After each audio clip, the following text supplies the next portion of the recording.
गरीब लड़की ठंड में तड़प रही थी। अमीर लड़के ने कहा, मेरे साथ घर चलो। फिर आगे जो हुआ सब कुछ बदल गया। ये कहानी है मुंबई शहर की, जहां रातें कभी पूरी तरह सोती नहीं और रोशनी के बीच भी कई जिंदगियां अंधेरे में जीती हैं। बांद्रा के पास फ्लाईओवर के नीचे ठंडी जमीन पर बैठी थी सिया, फटी हुई सलवार, पतली सी शॉल और नंगे पैर। दिसंबर की ठंड उसकी हड्डियों तक उतर चुकी थी। पेट 2 दिन से खाली था और आंखों में नींद होने के बावजूद भूख उसे सोने नहीं दे रही थी। सामने से गुजरते लोग अपनी दुनिया में खोए हुए थे। कोई उसे देखता भी नहीं था। कभी कभी वह कांपते हाथों से लोगों के आगे हाथ बढ़ाती, उम्मीद करती कि कोई कुछ दे दे, लेकिन ज्यादातर लोग नजरें फेर लेते, कुछ उसे डांट कर भगा देते। सिया मुंबई आई थी अपने छोटे भाई के इलाज के लिए पैसे कमाने, लेकिन शहर ने उसे काम नहीं, सिर्फ सड़क दी। यह उसकी तीसरी रात थी और अब उसे खुद पर भी यकीन नहीं बचा था। तभी एक महंगी काली कार उसके सामने आकर रुकी। दरवाजा खुला और बाहर उतारा एक अमीर लड़का। साफ कपड़े, तेज नजर और चेहरे पर अजीब सा सुकून। उसका नाम अर्णव था। उसने सिया को देखा, पहले अनदेखा किया, फिर कुछ सोचकर रुक गया। उसने आवाज दी, ए सुनो। सिया ने धीरे से सिर उठाया। अर्णव ने पूछा, यहां क्या कर रही हो? सिया ने धीमे से कहा, बस रात काट रही हूं, घर नहीं है। इस पर वह हल्का सा मुस्कुराई। घर है लेकिन बहुत दूर, और अब वहां जाने का कोई रास्ता नहीं। अर्णव कुछ पल चुप रहा, फिर बोला, अगर मैं तुम्हारी मदद करूं तो मेरे साथ चलोगी? सिया की आंखों में उम्मीद और डर दोनों थे। उसने पूछा, कैसी मदद? अर्णव ने कहा, तुम्हें रहने की जगह दूंगा, खाना दूंगा, लेकिन मेरी एक शर्त होगी। सिया का दिल जोर से धड़कने लगा। अर्णव ने उसकी आंखों में देखते हुए कहा, जो मैं कहूं वही करना होगा। चारों तरफ सन्नाटा था। ठंडी हवा और डर दोनों बढ़ रहे थे।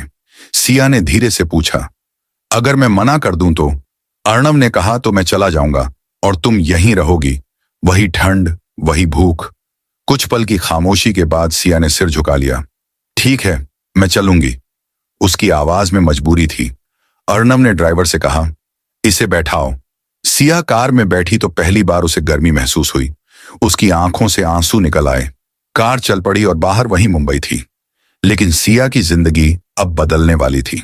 सिया की आंख खुली तो उसे कुछ पल समझ ही नहीं आया कि वह कहां है। कमरे में हल्की रोशनी थी, ऐसी कि ठंडी हवा चल रही थी, और जिस बिस्तर पर वह लेटी थी वह उसके लिए बिल्कुल नया था, नरम, साफ और महकता हुआ। उसने धीरे से उठकर चारों तरफ देखा। डर और हैरानी दोनों उसके चेहरे पर साफ थे। तभी उसे पिछली रात याद आई। ठंड, सड़क और अर्णव की आवाज, जो मैं कहूं वही करना होगा। उसका दिल फिर से तेज धड़कने लगा। पास ही एक कुर्सी पर नए कपड़े रखे थे, साफ सूट, चप्पल और एक छोटा बैग। उसने कपड़ों को छूकर देखा, जैसे यकीन कर रही हो कि यह सब सच है। तभी दरवाजा खुला। एक नौकरानी अंदर आई और बोली, मैडम, सर बुला रहे हैं, पहले तैयार हो जाओ। सिया ने चुपचाप सिर हिलाया। कपड़े पहनते वक्त उसे अपने पुराने कपड़े याद आए, जो शायद अब कहीं फेंक दिए गए होंगे, जैसे उसका पुराना जीवन भी पीछे छूट गया हो। जब वह बाहर आई तो सामने बड़ा सा हॉल था। महंगे सोफे, चमकती फर्श और दीवारों पर बड़ी बड़ी पेंटिंग्स। अर्णव सोफे पर बैठा फोन देख रहा था। उसने नजर उठाई और सिया को देखा, फिर शांत आवाज में बोला, बैठो। सिया धीरे से सामने बैठ गई। कुछ पल खामोशी रही, फिर अर्णव बोला, सबसे पहले एक बात समझ लो, मैंने तुम्हें दया में नहीं उठाया। मैं जो करता हूं सोच समझ कर करता हूं। सिया चुप रही। उसकी उंगलियां आपस में उलझी हुई थीं। यहां तुम्हें सब मिलेगा, खाना, कपड़े, रहने की जगह, लेकिन बदले में तुम्हें मेरी हर बात माननी होगी, बिना सवाल किए। उसकी आवाज सख्त थी। सिया ने धीरे से कहा, जी। अर्णव ने उसे गौर से देखा, जैसे उसके अंदर झांक रहा हो। फिर बोला, डरने की जरूरत नहीं है, लेकिन नियम तोड़ोगी तो यहां नहीं रह पाओगी। इसके बाद उसने नौकरानी को इशारा किया। सिया को डाइनिंग टेबल पर ले जाया गया। वहां गर्म खाना रखा था, रोटी, सब्जी, दाल और दूध। सिया के हाथ कांप रहे थे। उसने जैसे ही पहला कौर खाया, उसकी आंखें भर आईं।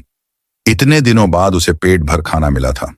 वह जल्दी जल्दी खाने लगी, जैसे डर हो कि कहीं कोई छीन ना ले। दूर खड़ा अर्णव उसे देख रहा था। उसके चेहरे पर कोई भाव नहीं था, लेकिन उसकी नजरें सिया पर टिकी थीं, जैसे वह उसे समझने की कोशिश कर रहा हो। उस दिन से सिया की जिंदगी बदल गई। सुबह उठना, घर के छोटे मोटे काम करना, कभी अर्णव के साथ बाहर जाना, कभी उसके ऑफिस जाना। वह नौकर नहीं थी, लेकिन मालिक भी नहीं। एक अजीब सी स्थिति में फंसी हुई थी, जहां हर सुविधा के पीछे एक एहसान था। अर्णव अक्सर उसे याद दिलाता, याद है तुम कहां से आई हो, और सिया हर बार चुप हो जाती। लेकिन धीरे धीरे उसके अंदर कुछ बदलने लगा। घर की लाइब्रेरी में रखी किताबों ने उसका ध्यान खींचा। एक रात उसने हिम्मत करके एक किताब उठाई और पढ़ने लगी। उसे पढ़ना अच्छा लगा, जैसे वह खुद को भूलकर कुछ नया बन रही हो। कुछ दिन बाद अर्णव ने उसे किताब पढ़ते देख लिया। उसने पूछा, क्या कर रही हो? सिया घबरा गई। बस ऐसे ही। अर्णव ने किताब ली और बोला, पढ़ सकती हो। सिया ने धीरे से कहा, थोड़ा बहुत। गांव में पढ़ती थी। अर्णव कुछ पल चुप रहा, फिर बोला, ठीक है, कल से मेरे ऑफिस चलोगी, वहां काम सीखो। यह पहली बार था जब उसने उसे सिर्फ एक मजबूर लड़की नहीं, बल्कि कुछ बनने लायक समझा। ऑफिस में सिया ने नई दुनिया देखी। कंप्यूटर, फाइलें, लोग, वह सब कुछ ध्यान से सीखने लगी। कई लोग उसे नीची नजर से देखते, लेकिन वह चुप रहती। उसे लगता था कि यही मौका है अपनी जिंदगी बदलने का। एक दिन ऑफिस से लौटते वक्त उसने सड़क किनारे एक छोटी लड़की को भीख मांगते देखा। वही हालत, वही ठंड, वही भूख। सिया का दिल कांप गया। उसने तुरंत अपने पास के पैसे निकालकर उसे दे दिए। ये देखकर अर्णव ने गाड़ी में ही सख्त आवाज में कहा, यह सब मत किया करो। सिया चुप रही, लेकिन इस बार उसकी आंखों में डर कम और सवाल ज्यादा था। उस रात वह देर तक सो नहीं पाई। उसे समझ आने लगा था कि पेट भर जाना ही जिंदगी नहीं है। अगर आत्मसम्मान भूखा रह जाए। अगले दिन अर्णव ने उसे बुलाया और कहा, दुनिया भावनाओं से नहीं चलती। अगर चलती तो तुम सड़क पर नहीं होती। सिया ने पहली बार हल्के से जवाब दिया, लेकिन अगर भावनाएं ना हो तो इंसान भी नहीं रहता। अर्णव चुप हो गया। उसने कुछ नहीं कहा, लेकिन उसके चेहरे पर हल्की सी बेचैनी दिखी। अब दोनों के बीच कुछ बदलने लगा था। सिया अब पहले जैसी डरी हुई नहीं थी, और अर्णव उसे पहले की तरह सिर्फ एक जरूरत नहीं समझ पा रहा था। यह रिश्ता धीरे धीरे बदल रहा था, लेकिन किस दिशा में जाएगा यह दोनों को नहीं पता था। समय धीरे धीरे बीत रहा था, लेकिन अब सिया पहले जैसी नहीं रही थी। वह अब सिर्फ मजबूरी में जीने वाली लड़की नहीं थी, बल्कि खुद को समझने लगी थी। ऑफिस में उसका काम बेहतर होने लगा था। लोग अब उसे सिर्फ एक भिखारी लड़की नहीं, बल्कि एक मेहनती इंसान की तरह देखने लगे थे। फिर भी कुछ नजरें अब भी उसे नीचे दिखाने की कोशिश करती थीं, लेकिन इस बार सिया चुप जरूर रहती थी, झुकती नहीं थी। एक दिन ऑफिस में एक बड़ा प्रोजेक्ट आया, झुग्गियों में रहने वाले लोगों के लिए। अर्णव ने सिया को भी साथ रखा। जब वह उन गलियों में पहुंची तो उसके कदम रुक गए। वही गंदगी, वही बदबू, वही नंगे पांव बच्चे, जैसे वह अपना ही अतीत देख रही हो। एक छोटी बच्ची उसके पास आई, हाथ फैलाकर बोली, दीदी कुछ खाने को दे दो। सिया की आंखें भर आईं। उसने तुरंत अपने पैसे निकालकर उसे दे दिए। बच्ची की आंखों में चमक आ गई, लेकिन पीछे खड़ा अर्णव यह सब देख रहा था। गाड़ी में बैठते ही उसने सख्त आवाज में कहा, मैंने कहा था ना, ये सब मत किया करो। हम यहां काम करने आए हैं, भावुक होने नहीं। इस बार सिया चुप नहीं रही। उसने धीमे लेकिन साफ आवाज में कहा, काम अगर इंसानियत भूल जाए तो वह सिर्फ दिखावा रह जाता है। अर्णव ने उसकी तरफ देखा। कुछ पल के लिए वह कुछ बोल ही नहीं पाया। पहली बार किसी ने उसके सामने इस तरह बात की थी। उसके अंदर गुस्सा भी था और अजीब सी उलझन भी। दिन बीतते गए। सिया अब और मजबूत होती जा रही थी। रात को वह किताबें पढ़ती, खुद को बेहतर बनाने की कोशिश करती। एक शाम ऑफिस से लौटते वक्त अचानक तेज बारिश शुरू हो गई। सड़क पर अफरा तफरी मच गई। तभी सामने एक बाइक फिसल गई और उनकी गाड़ी के सामने आ गई। ड्राइवर ने ब्रेक मारे, लेकिन गाड़ी डगमगा गई। उसी पल सामने से एक तेज ट्रक आ रहा था। सब कुछ सेकंडों में हुआ। सिया ने बिना सोचे अर्णव को पकड़कर नीचे झुका दिया। ट्रक गाड़ी के बहुत पास से निकल गया, शीशा टूट गया और कुछ पल के लिए सब कुछ शांत हो गया। अर्णव की सांसें तेज थीं। उसने सिया की तरफ देखा। वह खुद कांप रही थी, लेकिन उसकी आंखों में डर से ज्यादा चिंता थी। उसने पूछा, आप ठीक हो? अर्णव ने सिर हिलाया। पहली बार उसकी आवाज में कमजोरी थी। उस रात अर्णव सो नहीं पाया। बार बार वही पल उसके दिमाग में आ रहा था। अगर सिया ना होती तो शायद आज सब खत्म हो चुका होता।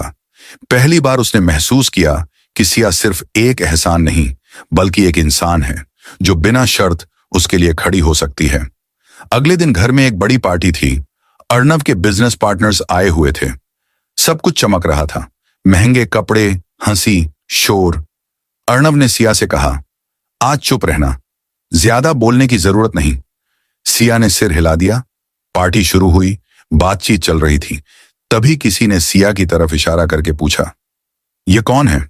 अर्नव ने हल्की हंसी के साथ कहा, अरे यह तो मेरी जिम्मेदारी है, सड़क से उठाई थी, अब घर संभालती है। सब लोग हंस पड़े। सिया के कानों में जैसे आवाज गूंज गई। उसका दिल अंदर से टूट गया। वही पल था जब उसे एहसास हुआ कि वह अब भी अर्नव की नजर में बराबर नहीं है, बस एक एहसान है। उसने कुछ नहीं कहा, चुपचाप वहां से निकल गई। रात गहरी हो चुकी थी। सिया अपने कमरे में गई, एक छोटा सा बैग उठाया, उसमें अपने कपड़े रखे, एक किताब और अपने भाई की फोटो। उसकी आंखों में आंसू थे, लेकिन इस बार वह रो नहीं रही थी, बस मजबूत हो रही थी।